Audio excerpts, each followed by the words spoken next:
Hello everyone, this is Sarah Rayne, and I'm here to bring you this month's collective full moon tarot reading for today's full moon in Pisces. Today is Tuesday, September 1st, and we have our big, beautiful, dreamy full moon in Pisces. We are, of course, in Virgo season, and I've been feeling it intensely. So intensely that I have packed my schedule. I have a ceremony coming up soon, and we're gonna actually just get right to the reading today and give you your medicine for the moon cycle ahead. So we only asked 2 questions today. And the first question that we asked is, where can we invite in spaciousness, flow, and ease? And this is coming from, Virgo season is all about this kind of like structured, rigid intensity.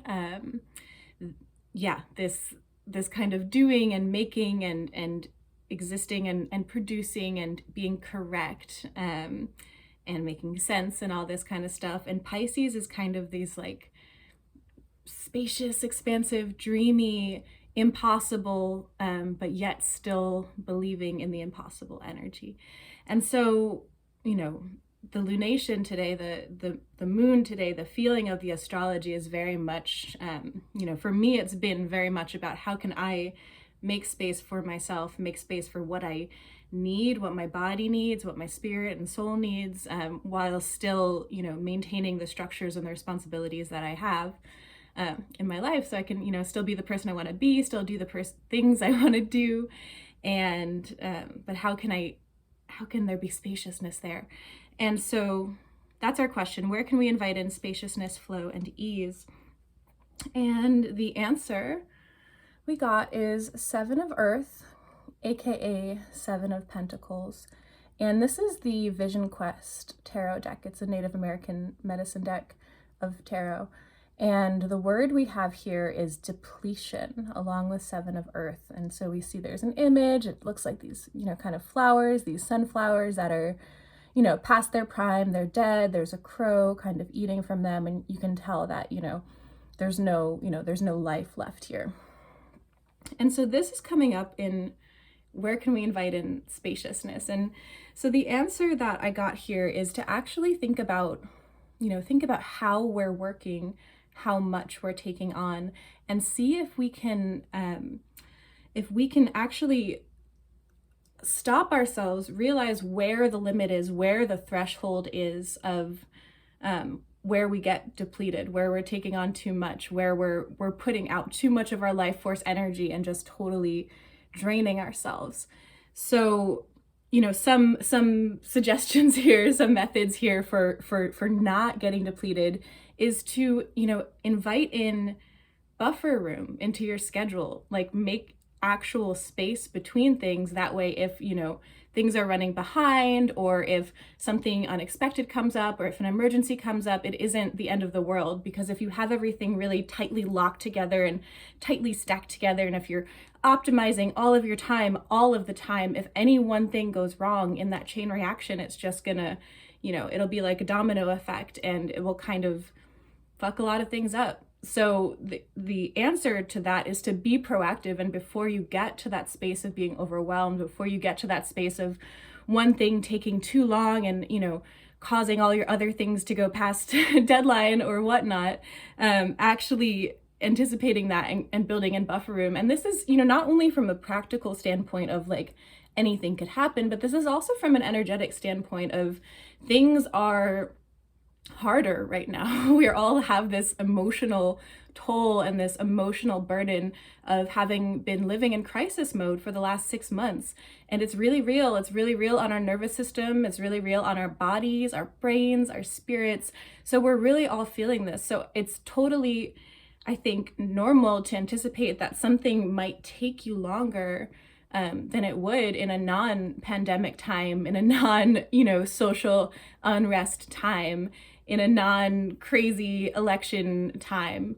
But acknowledging, your environment, acknowledging the ecosystem and the atmosphere that you're part of is very much about, that Pisces energy, because Pisces tells us that we're really, all all one, essentially. Like, we're young and we're old, we're this and we're that, we're these kind of dualities, and in that duality we find harmony, the two fishes swimming in the opposite direction eternally, right? So yeah, so creating buffer room, creating space, and then also, that might not be enough. You may have already taken on too many things. You may already be working too hard. And in that case, thinking about what dead branches you can actually clear. Like if you have, a tomato plant and one of the branches is totally withered and brown, you just snap that right off, because otherwise the plant is still directing energy there. So if you have like a little half-dead branch hanging from you, some kind of obligation or some kind of project or some kind of promise, or something that you don't really want to do, that there's no real like love and passion coming from your heart towards, or it's not something you have to do.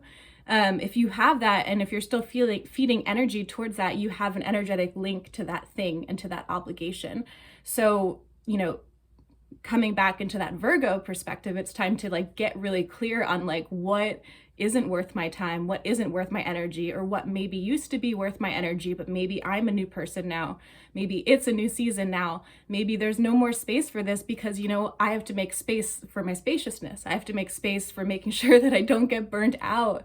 So just thinking about that, and just within that, like giving yourself a lot of compassion. And if you do reach a point of burnout, if you do reach a point of depletion, being able to acknowledge that and take some steps to restore and renew rather than pushing through it, because you cannot give from an empty cup. It just doesn't work. That's not how energy works. So giving yourself patience and compassion if you do get to this place. And the other question we asked is kind of the other side of the coin, which is, where can we invite in order, structure, and clarity? Where can we invite in order, structure, and clarity, which are qualities that I associate with Virgo. So we actually got 4 of water, 4 of cups, which in this deck is associated with abundance. You see this really beautiful image of full moon. You see these 4, beautiful pots of water that have this clear, still water, some greenery, and some life flowing around. So our question again is, where can we invite in order, structure, and clarity?